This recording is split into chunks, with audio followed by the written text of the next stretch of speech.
ये भयानक कहानी है राजा कोलंदर की, जो सिर्फ नाम से राजा था लेकिन उसके भीतर एक राक्षस का वास था। वो एक सीरियल किलर था जिसने 14 लोगों को सिर्फ अपने शौक के चलते मौत के घाट उतार दिया। इस जिंदा राक्षस के शौक बेहद ही डरावने और रूह कपा देने वाले थे। एक अजीब बात ये थी कि वह लोगों का कत्ल करने के बाद उनके शरीर के टुकड़ों को अलग अलग जगह पर फेंकता, लेकिन उनकी खोपड़ी को अपने साथ ले जाता था। ये सीरियल किलर खोपड़ी को फोड़कर उसके अंदर का दिमाग निकालकर उसका सूप बनाकर पीता था। इस कहानी को शुरू करने से पहले मैं अपना परिचय आपको दे दूं। मैं प्रियांशी मिश्रा आपसे बात कर रही हूँ जीवन 24 के स्टूडियो से। सर्दियों की वो काली रात, राजा इधर उधर घूम रहा था। उसके दिमाग में क्या था ये तो बस वही जानता था। उसने फोन उठाया और नंबर डायल किया। हेलो धीरेन्द्र, क्या आप मेरे फार्म हाउस में आ सकते हैं? मैं इंतजार कर रहा हूँ। ये सब बोलने के बाद उसने फोन रख दिया। बेहद ही खूबसूरत था उसका फार्म हाउस, जहाँ पर वो इन सभी हत्याओं को अंजाम देता था। आधे घंटे बाद डोरबेल बजती है। ओवरकोट पहने धीरेन्द्र अंदर आते हैं। धीरेन्द्र इलाहाबाद इलाके के फेमस पत्रकार थे। राजा कोलंदर के साथ उसका साला बख्शराज पहले से ही वहां मौजूद था। राजा कोलंदर और धीरेन्द्र एक दूसरे से बातें कर रहे थे, लेकिन उसके बाद वहां जो कुछ भी होने वाला था किसी को इस बात का एहसास नहीं था। धीरेन्द्र फायरप्लेस की तरफ चेहरा कर कर बैठे थे, तभी बख्शराज ने उन्हें पीछे से आकर पीठ पर गोली मार दी और पत्रकार धीरेन्द्र की मौके पर ही मौत हो गई। राजा कोलंदर और बख्शराज ने धीरेन्द्र की लाश को वहां से उठाया और अपनी टाटा सुमो कार में डाला। वो कार को लेकर उत्तर प्रदेश की सीमा पार मध्य प्रदेश की तरफ बढ़े और फिर सुनसान जगह पर कार रोकी। उसके बाद राजा कोलंदर ने धीरेन्द्र की लाश के साथ हैवानों से भी बुरा बर्ताव किया। उसके सर को धड़ से अलग कर दिया और जिसके बाद उसने सर का हिस्सा अपने पास रख लिया और बाकी शरीर को बोरी में भरकर तालाब में फेंक दिया।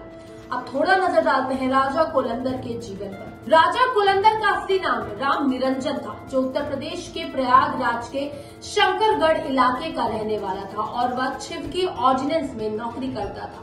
पत्नी गोमती जिला पंचायत की सदस्य थी। राम निरंजन ने यहीं पास ही पिगरी में फार्म हाउस बना लिया था। वो खुद को इलाके के बेहद पावरफुल आदमियों में से गिनता था, इसीलिए उसने खुद का नाम बदल कर राजा कोलंदर कर लिया। इतना ही नहीं, उसने अपनी पत्नी का नाम भी बदलकर फूलन देवी कर लिया था। राजा कोलंदर हत्या करने के बाद मृतक की खोपड़ी से दिमाग निकालकर उसका सूप बनाकर पी जाता था। उसका मानना था कि जिस भी व्यक्ति का वो सूप पिएगा उसके गुण राजा में आ जाएंगे। इसी के चलते उसने अपने साथी काम करने वाले काली प्रसाद का भी कत्ल कर दिया। उसका मानना था कि काली प्रसाद का दिमाग बहुत तेज था, इसीलिए उसने उसको मारकर उसकी खोपड़ी से दिमाग निकालकर उसका सूप बनाकर पी लिया। ऐसा ही उसने एक और व्यक्ति का कत्ल किया, जिसने बताया था कि वो सम्मोहन की विद्या का ज्ञान रखता था। उसका नाम था मोहम्मद मोइन, जो उसका ही दोस्त था। उसके साथ भी राजा कोलंदर ने बेरहमी से कत्ल करके उसके दिमाग का सूप बनाकर पिया। धीरेन्द्र ने राजा कोलंदर को लेकर कई बार स्टोरी की थी। वो कई सालों से धीरेन्द्र के परिवार से नफरत करता था और उसके बदले में उसने धीरेन्द्र को मार दिया। धीरेन्द्र के कत्ल के बाद राजा कोलंदर पर पुलिस का शिकंजा कस गया।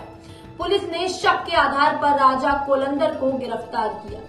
जब उससे सख्ती से पूछताछ की गई तो उसने अपने सारे जुर्म कबूल किए। उसने बताया कि कैसे एक के बाद एक उसने 14 लोगों को मार डाला। हालांकि बाद में वो इस बात से मुकरने लगा। नरमुंड बनाने वाला ये जिंदा पिशाच अब उन्नाव के जेल में बंद है। कहते हैं कि अब वो जेल में रामायण और गीता का पाठ करता है। ऐसी हत्याएं करने वाले व्यक्तियों को दूसरे शब्द में हम साइको की श्रेणी में डाल सकते हैं।